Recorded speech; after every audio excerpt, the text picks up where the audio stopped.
آپ نے بھی دیکھا ہوگا پوسٹر لگا ہوا اسلام اور دہشت گردی. توجہ چاہتا ہوں, ہم تو کہہ سکتے ہیں کہ نہایت غلط عنوان اسلام اور دہشت گردی نہیں, اسلام اور دہشت گردی.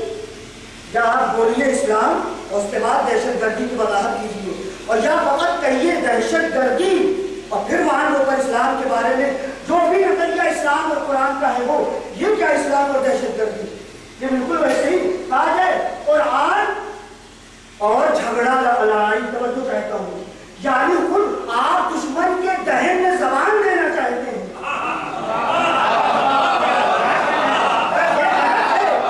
اگر آپ متفکر ہیں تو آپ اپنی بات کہہ بھی کیجیے اور دشمن سمجھ بھی جائے اور دشمن کی خوشحالی کا سبب نہ ہو اور نہ دوست ناراض ہو. سیرت پیغمبر جب آپ ملاحظہ کیجیے گا کیا انفرادی تو انفرادیات میں جو میں نے آپ کے سامنے حلف الفضول والی بات کہی, یہ تھی وہ انفرادی صورتحال پیغمبر کی زندگی کی جو اس کو قبول کیا. اور اس کے علاوہ ابھی پیغمبر نے اعلان نہیں کیا, ابو جہل نے ایک مظلوم کو اوپر ظلم کیا, آیا تھا باہر سے کچھ لے کر کے بیچنے کے لیے, اس نے کم قیمت پر یا زبردستی اس سے چھین لیا. توجہ چاہتا ہوں, اب یہ روتا پیٹتا ادھر تو ادھر گلیوں میں گیا, کوئی فریاد رس نہیں. پیغمبر نے ابھی اسلام کا اعلان نہیں کیا, دیکھا پیغمبر نے کہ یہ بوڑھا شخص باہر کا آیا ہوا مہمان ہے, رو رہا ہے. پوچھا کیوں روتے ہو, توجہ چاہوں گا. تو اس نے کہا میرے ساتھ ابو جہل نے یہ زیادتی کی ہے. ابو جہل کون تھا؟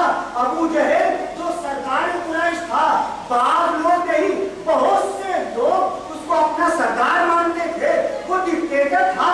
مگر پیغمبر ڈرے نہیں, نہ ابو طالب کو بلایا, نہ عباس اپنے چچا کو بلایا, کسی کو نہیں بلایا. فقط اس کا ہاتھ پکڑا اور ابو جہل جس طرف گیا تھا پہنچ گئے. اب ابو جہل کی زبانی سنیے.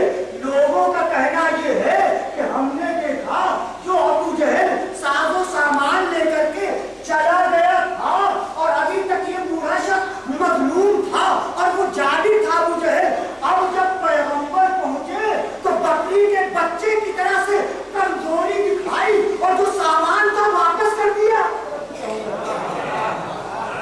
یا رسول اللہ, توجہ چاہوں گا, یا رسول اللہ, کوئی تاریخ ہمیں بتائے کہ اس وقت ابھی اسلام کا اعلان نہیں ہوا, ہاتھ میں کوئی تلوار, کوئی قمچی, کوئی لکڑی, ارے کچھ بھی نہیں, فقط نظر تھی. اور ابو جہل نے کہا ایسے محمد نے دیکھا تو ان کی ہیبت طاری ہو گئی. جس کی نظر میں وہ روح و جلال ہو, جو روحانیت کی وجہ سے پیدا ہو, پھر ابو جہل کیا لاکھوں ابو جہل آ جائیں تو مقابلہ نہیں کر سکتے. تو آپ مجھے کہنے دیجیے, یہی وہ قوت تھی پیغمبر کی, یہی وہ پاکیزہ صفات تھے جس نے دشمن کو مجبور کیا کہ پیغمبر کی پاکیزہ سیرت کے اوپر مٹی ڈالی جائے. یہ پیغمبر کے اوپر حملہ نہیں تھا. بہت توجہ چاہوں گا, یاد رکھیے پیغمبر کے اوپر اگر حملہ ہوا تو چونکہ پیغمبر اصل ہے, چونکہ پیغمبر جڑ ہے, تو اس کے بعد پھر اس حملے سے کوئی بچ نہیں سکتا, چاہے وہ ہمارے ائمہ ہوں, چاہے وہ قرآن مجید ہو. لہذا ہر دور میں اس سازش کو ناکام بنانے کی تیاری ہونا چاہیے.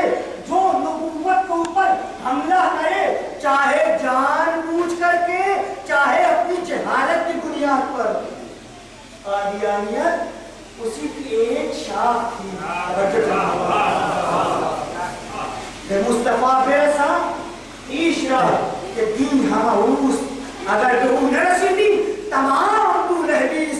علامہ اقبال نے کہا تم مصطفیٰ محمد سے اپنے کو ملا دو, اگر ان تک نہ پہنچے زندگی پر جان رکھنا, کہیں ابو جہل اور ابو لہب نہیں, خود تم ہی ابو لہب اور ابو جہل.